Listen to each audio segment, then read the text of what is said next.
Welcome to a world of laughs where humor knows no bounds. Enjoyed your stay? Subscribe, hit like, and keep the chuckles coming. Remember, laughter is timeless. The train jostled to life, its wheels churning rhythmically as it began its routine journey. Among its many passengers was a man of no particular distinction. A face in the crowd, he wore the cloak of the everyman with an unassuming grace, a testament to his everyday life that thrived on routine and predictability. But today, the mundane was about to give way to the extraordinary. Across from him sat a woman, a blonde with features so striking they could halt a conversation mid-sentence. Her miniskirt, a bold statement in a sea of conformity, was a beacon that drew the man's gaze involuntarily. Yet, his sense of propriety nudged him to look away, to respect the unwritten rules of public decency. It was a classic tussle between human curiosity and social etiquette.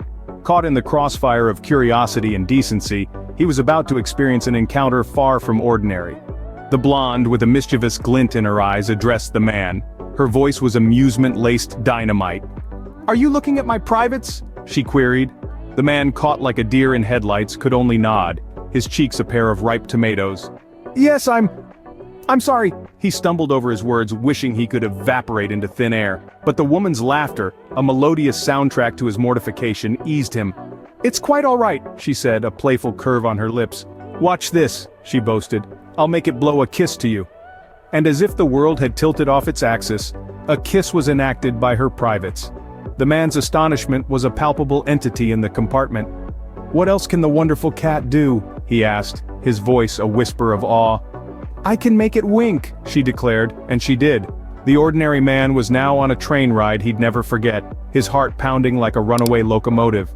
The woman patted the seat next to her, her eyes twinkling with mischief. The man, like a moth to a flame, was drawn into the woman's orbit. His heart pounded like a drum at a rock concert as he navigated the narrow aisle, each step amplifying his nervous anticipation. Once seated, he found himself in a whirlwind of excitement and apprehension.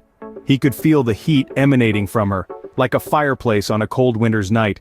She leaned in, her voice a seductive whisper. "Would you like to stick a couple of fingers in?"